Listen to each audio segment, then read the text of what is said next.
Hello students, welcome to my channel Gyan Ganga. Students, स्वागत है आपका हमारे चैनल ज्ञान गंगा पर। अब हम नेक्स्ट टॉपिक क्लास 10th का ये स्टार्ट करने वाले हैं, जिसका हमारा टॉपिक है वो है एलोट्रोफ्स ऑफ कार्बन। तो हम स्टार्ट करेंगे एलोट्रोफ्स ऑफ कार्बन क्या होता है। लास्ट टाइम में हमने यहाँ डिस्कस कर लिया था यहाँ तक कि अब नया टॉपिक जो स्टार्ट हो रहा है वो है एलोट्रोफ्स ऑफ कार्बन। ठीक है, तो चलिए जानते हैं भाई एलोट्रोफ्स ऑफ कार्बन क्या होता है। तो यहाँ पे सबसे पहले बता रहा है कि जो मतलब एलिमेंट कार्बन है वो मतलब अकर होता है डिफरेंट फॉर्म्स में नेचर में। ठीक है, जो वाइडली मतलब जिसकी वेरिंग फिजिकल प्रॉपर्टीज़ होती हैं। तो जो एलिमेंट कार्बन है वो अकर करता है डिफरेंट फॉर्म्स में नेचर में, जिसकी वाइडली वेरिंग फिजिकल प्रॉपर्टीज़ होती हैं। मतलब जो फिजिकल प्रॉपर्टीज़ होती है काफ़ी डिफरेंट डिफरेंट होती हैं।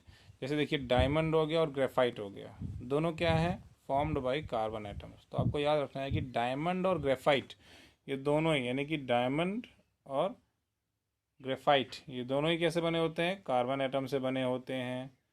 The difference lies in the manner in which the carbon atoms are bonded. और अंतर किस चीज़ में होता है कि कार्बन एटम्स किस तरह से बॉन्डेड है, इसमें अंतर होता है।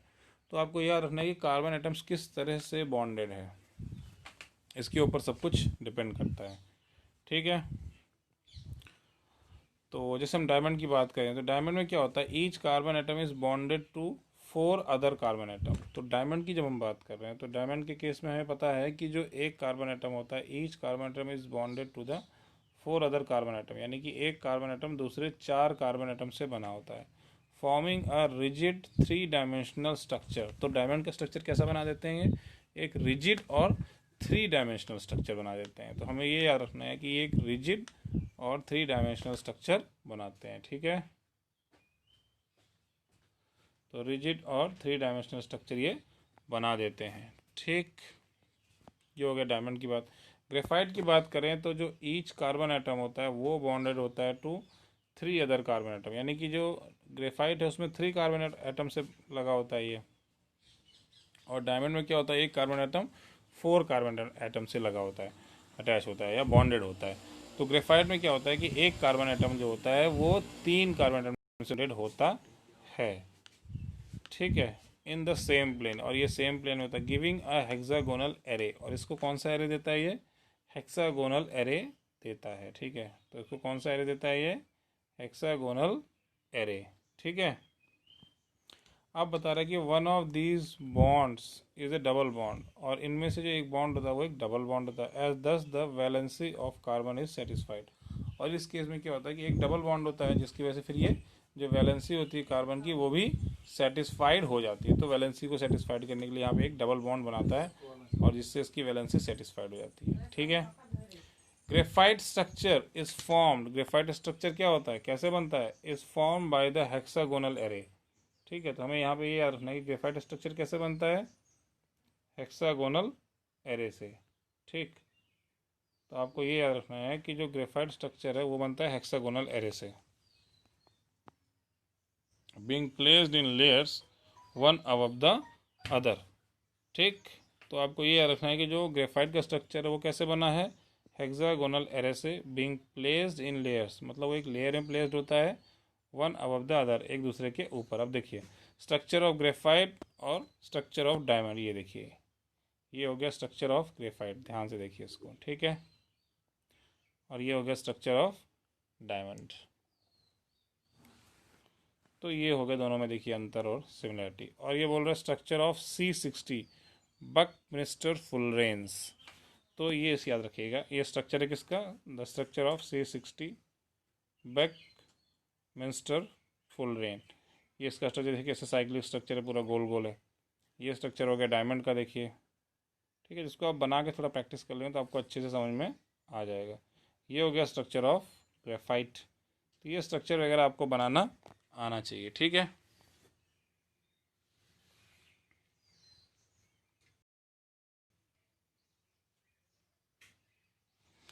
चलिए इसके बाद देखते हैं और क्या बता रहा है इसमें। फिर बता रहा है क्या, फिर बता रहा है कि अब बोल रहा है कि हाँ, ये बोल रहा है कि जो ये दोनों structure, these two different structure result in diamond and graphite having very different physical properties. ठीक है ना, तो ये दोनों डिफरेंट स्ट्रक्चर्स है दोनों, ये रिजल्ट करते हैं डायमंड और ग्रेफाइट में, दोनों में क्या डिफरेंट फिजिकल प्रॉपर्टीज होती हैं इसकी वजह से। ठीक है, तो डिफरेंट फिजिकल प्रॉपर्टीज होती हैं इसकी वजह से इसमें, और हालांकि इनकी जो केमिकल प्रॉपर्टीज़ हैं वो सेम होती है, इनकी केमिकल प्रॉपर्टीज़ तो सेम होती है लेकिन इनकी डिफरेंट डिफरेंट फिजिकल प्रॉपर्टीज़ होती हैं। तो हमें यही याद रखना है कि इनकी जो फिजिकल प्रॉपर्टीज़ होती हैं वो डिफरेंट होती हैं लेकिन इनकी केमिकल प्रॉपर्टीज़ सेम होती है। ठीक है, diamond is the hardest substance known while graphite is smooth and slippery. अब देखिए दोनों में यहाँ कितना अंतर है प्रॉपर्टीज़ में। डायमंड क्या है, डायमंड जो है वो हार्डेस्ट सब्सटेंस है जो कि जाना जाता है, और ग्रेफाइट क्या है, स्मूथ और स्लिपरी है। ठीक है, तो आपको याद रखना डायमंड क्या है, हार्डेस्ट सब्सटेंस है, और ग्रेफाइट क्या है, स्मूथ और स्लिपरी है। ठीक है, और ग्रेफाइट जो है क्या है, बहुत ही गुड कंडक्टर ऑफ इलेक्ट्रिसिटी है। तो याद रखिएगा ग्रेफाइट क्या है, गुड कंडक्टर ऑफ इलेक्ट्रिसिटी।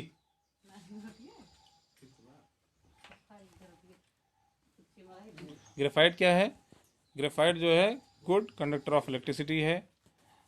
ठीक, unlike non metals that you study in the previous chapter. तो आपको ये याद रखना है कि ग्रेफाइट क्या है, ये इनकी तरह नहीं है, लेकिन ग्रेफाइट क्या है, एक गुड कंडक्टर ऑफ इलेक्ट्रिसिटी है। ठीक है, और डायमंड क्या है, हार्डेस्ट सब्सटेंस है, और ग्रेफाइट क्या है, स्मूथ और स्लिपरी। देखिए अंतर देखिए इनकी प्रॉपर्टीज में। ठीक है, इसके बाद बोल रहा है diamond can be synthesised by subjecting pure carbon to very high pressure. Diamond जो है वो बनाया जा सकता है, डायमंड को बनाया जा सकता है, सिंथेसाइज किया जा सकता है। कैसे, प्योर कार्बन को बहुत ही हाई प्रेशर पे लगा करके, एंड टेम्परेचर, यानी कि अगर प्योर कार्बन को हाई प्रेशर और टेम्परेचर अप्लाई किया जाए तो क्या होता है, डायमंड बन जाता है। तो आपने ये देखा कि डायमंड को हम कहीं ना कहीं सिंथेसाइज कर सकते हैं। तो diamond can be synthesised by subjecting pure carbon to very high pressure and temperature. तो इस तरह से हम डायमंड को सिंथेसाइज कर सकते हैं। अब बोल रहे हैं the synthetic diamonds are small but are otherwise indistinguishable from natural diamonds. जो सिंथेटिक डायमंड होता है, यानी कि जो बनाया जाता है, जो फैक्ट्रीज वगैरह में बनाया जाता है, जो सिंथेटिक डायमंड होता है वो क्या होता है, उसकी तरह तो सेम होता है लेकिन बस क्या होता है, ये छोटा होता है, ये स्मॉल साइज का होता है। ठीक है, तो जो सिंथेटिक डायमंड होता है वो कैसा होता है, स्मॉल होता है, बस ये एक अंतर होता है, अदरवाइज वो नेचुरल है। एक और चीज़ आ रहा है, fullerenes. Fullerenes form another class of carbon allotropes. देखिए कि जो कार्बन एलोट्रोप्स की बात हो रही है तो फुलरेंस भी एक क्लास है। ठीक है, फुलरेन एक क्लास है अदर फॉर्म्स ऑफ कार्बन, है ना, fullerene forms another class of carbon allotropes. तो कार्बन एलोट्रोप्स की एक और क्लास है, वो है फुलरेंस। ठीक है, the first one to be identified was C60। जो पहला फुलरेंस जो आइडेंटिफाई किया गया था वो कौन सा था, C60 था, याद रखिएगा। जो फर्स्ट वन था वो कौन सा था, C60।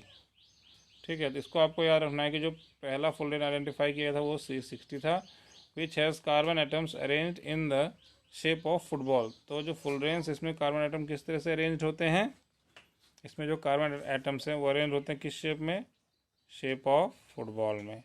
ठीक है, तो आपको याद रखना है कि फुलरेंस भी एक another class of carbon allotropes है।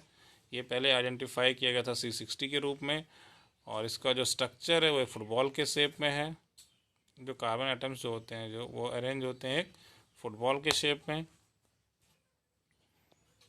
और since this looked like the geodesic dome, ये जियोडेसिक डोम की तरह लगता था, by the US architect Buckminster Fuller, the molecule was name fullerene. क्योंकि ये इनके द्वारा जो एक बकमिस्टर फुलर के द्वारा एक आर्किटेक्चर के US आर्किटेक्ट के द्वारा जो एक डोम डिज़ाइन किया गया था उसकी तरह था ये। ठीक है, तो इस तरह था ये, इसलिए इसका नाम जो है क्या रख दिया गया, फुलरेन रख दिया गया। ठीक है, तो आपको ये रखना है कि इसका नाम फुलरेन क्यों पड़ा, क्योंकि US आर्किटेक्ट बकमिस्टर फुलर की तरह जो एक जिन्होंने जो डोम बनाया था उसकी तरह, जियोडेसिक जो डोम था उसकी तरह थे इसके स्ट्रक्चर्स, तो इसलिए इसका नाम रख दिया गया फुलरेंस। तो स्टूडेंट्स आपने इसमें इस क्लास में ये जाना कि एलोट्रोप्स ऑफ कार्बन क्या होते हैं। तो आपको पता लगा कि एलोट्रोप्स ऑफ कार्बन हमने मेनली जो जान ली वो क्या क्या हैं, कि भाई किस किस डिफरेंट फॉर्म में वो अकर करता है। जैसे कि एलिमेंट जो कार्बन है किस डिफरेंट फॉर्म में अकर करता है, किस डिफरेंट फॉर्म में मौजूद है नेचर में, जिसकी वजह से उसकी प्रॉपर्टीज़ अलग अलग होती हैं।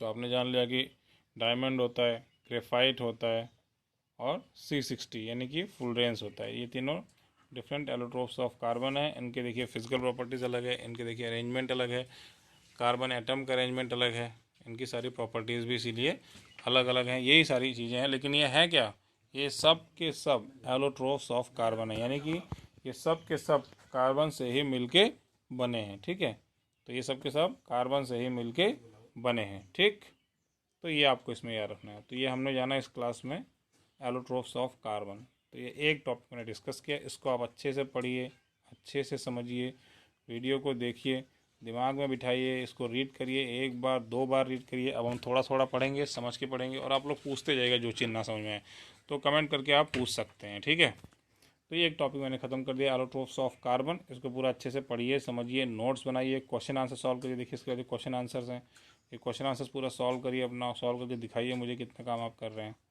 फिर नेक्स्ट क्लास में हम पढ़ेंगे versatile nature of carbon.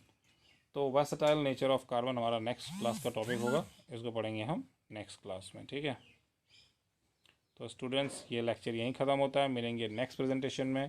Thank you.